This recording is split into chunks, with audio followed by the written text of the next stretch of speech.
This is Lorena Mora-Mowry for Mujer Latina Today. Welcome, Dr. Aldama, a Mujer Latina Today. Thank you for having me, Lorena. Dr. Frederick Luis Aldama, Humanities Distinguished Professor of English, Director of Latino Studies, and founder of the Latino and Latin America Space for Enrichment and Research, L.A.S.E.R.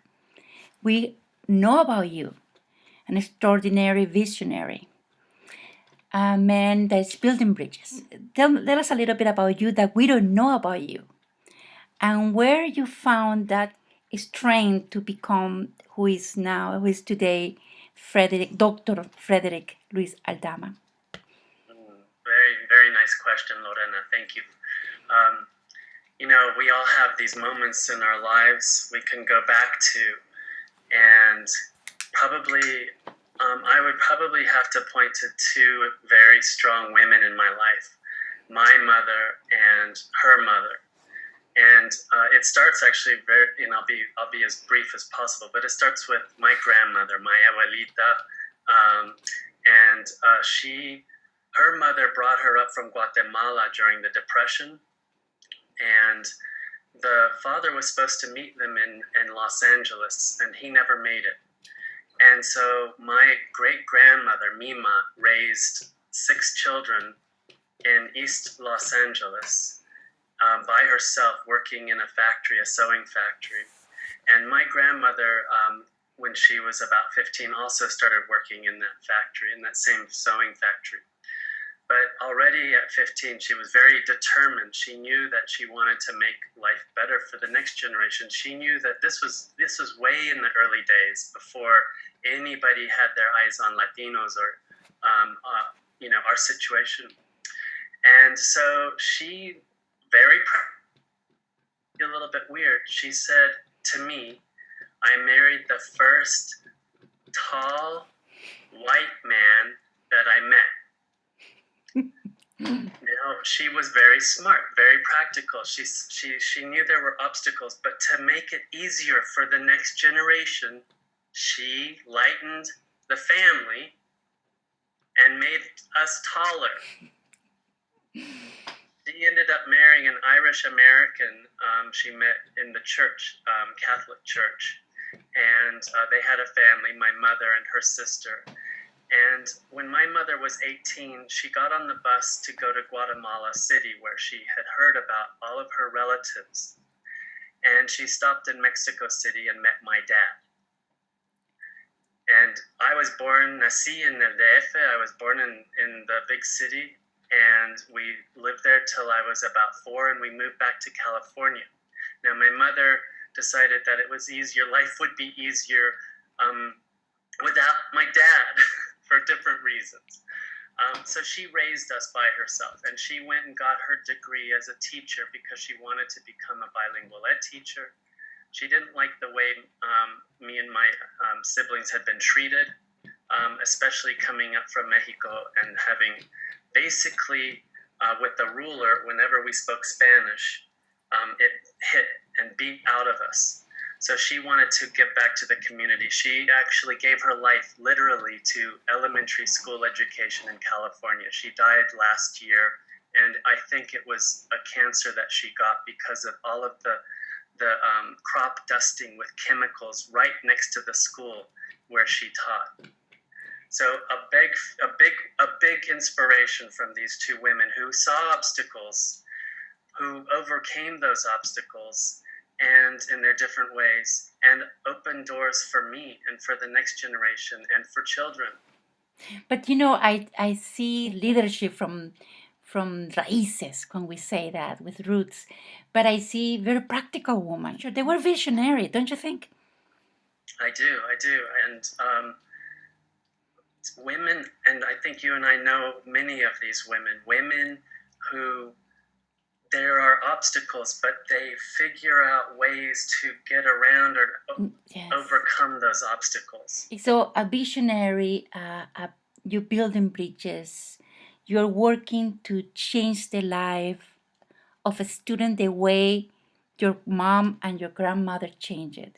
So how you started this vision? Because it was for your mother, but You want always more and more, and then one point you say, I need to go back and give up to the community. Tell us that journey from discovering that passion to go to university to find the way to change the world, maybe, and how it was difficult for you and it was easy. How was that? Very good question. There was a moment in my life when I'd always loved reading.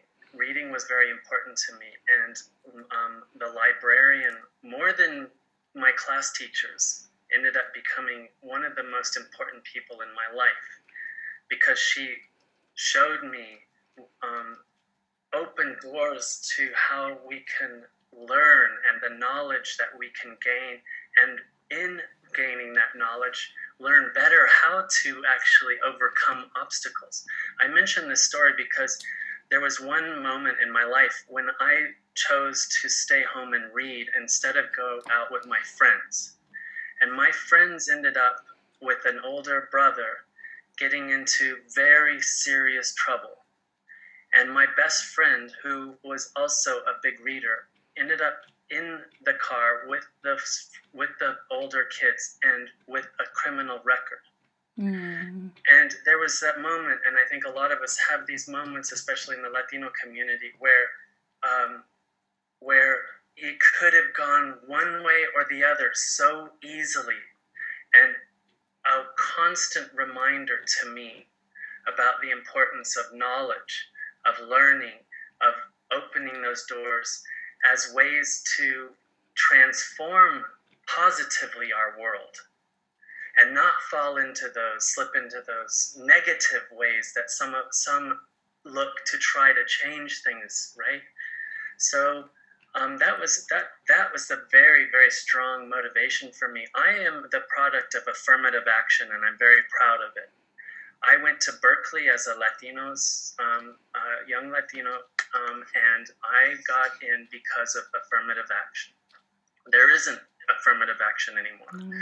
But L.A.S.E.R, in the way I envision the mentoring program, is the net that I'm putting into place to get these young Latino kids from 9th through 12th grade college ready. In a way, it's a kind of grabbing and affirming and preparing to do well in college. So, for me, it was never taken for granted that I was at Berkeley. Every day I knew that it was a privilege, and every day I worked very hard. I didn't go out very much like a lot of my friends in the dorms and so on. I knew how easy it was to fall back into that negative place. That pushed me very, very hard, and I did do well. I graduated summa cum laude from Berkeley, and I got into Stanford with a full fellowship. That reminder every day when I woke up that it could be different. But now you're here, and then you see this young Latino with another times. Do you think that us as a Latinos, have evolved, or we are facing the same challenges, or maybe a Latino student from East LA now compares to you? Did you see a difference there, or we have changed that or not? Very good. Another very good question. You and I are the generation where we work very, very hard every day to make sure to keep those doors open and opening other doors. Why? Because we have generationally a very close sense of when all the doors were shut. There are times when I think that some Latino kids that I come across in college, less in high school. High school, they when you give them an opportunity, it seems like they really want to take that in hand. But sometimes I come across Latino students who take what you and I and others have done for granted. So I think that's a difference. Now, of course, we we're not in the game of changing minds. You know, if that's how they want to be, that's fine. But that doesn't stop us from continuing to do our work. And there are plenty of other young Latinos who want to help us along the way. We are very much in the media, in the mainstream. You know, we have Demi Lovato, we have Selena Gomez, we have Latina Barbies, different kinds. We have Dora. We have, at the same time, we have to also keep our eyes open. And like you said, voice our complaints and concerns when we are only depicted as hot-headed, full of fiery temper, only the sexy Latina, only the, all of these things that are very stereotypical. So yes, I think this is a time when we are much more pervasive everywhere culturally, but at the same time, there's still prejudice that we encounter. Tell us about L.A.S.E.R. From the beginning, the idea, the present, and the future of organization in Ohio State University. Thank you. So when I arrived at Ohio State University, I was very fortunate because I was a full professor. And you have different ranks. So you arrive as an assistant professor, then you get promoted after about 6 years to associate professor. And usually it takes when I arrived at OSU, I was very lucky because I was a full professor.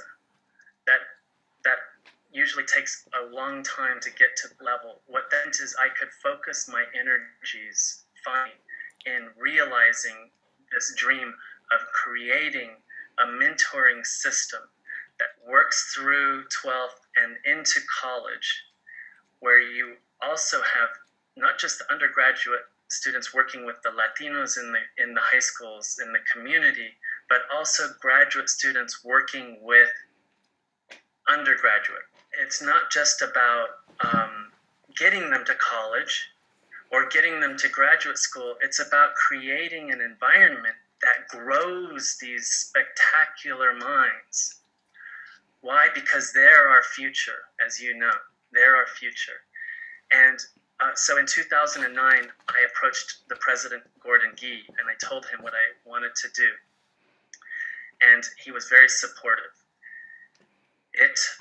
I also knew that to put Latinos intellectually on the map in Ohio and at Ohio State University, I was going to bring in some of the best and brightest minds that had, gotten to the level of professor who are doing research, but also creative minds, artists, performance artists, etc. So there was two things that I wanted to happen with L.A.S.E.R. One, bring to the community of learners at Ohio State University a rich range of intellects from all over the country that are Latino. And I wanted to create this total mentoring system that includes also awards and recognitions for the students as they progress through the program. Okay. How many students, if you can tell me, have you helped with L.A.S.E.R, and how many is your goal for the future? Very good question. Right now, we just trained over 60 undergraduate mentors to work with. I believe we have about 40 high school mentees, high school students. This is growing every day. We have a high school student putting in an application through our L.A.S.E.R website every day. We have one or two. I don't see any limit. And in fact, what I've established recently are chapters, L.A.S.E.R chapters. Why? Because there are other areas of Ohio, Cincinnati, Springfield, the Dayton area, where universities want to use our model to also build mentoring systems in their own communities. So on the website, the L.A.S.E.R website, we are building what we call the L.A.S.E.R mentor chapters. so that others can also grow in the way that we've been able to grow. So to answer your question, I don't see a ceiling. No. There is no ceiling. We're Well- going to keep doing this. As long as we have the resources, we're going to keep growing this. Keep growing. And I know that you have an important guest. It's Junot Diaz. Tell us about this famous Dominican writer. And you invited a lot of high schools to be part of this event.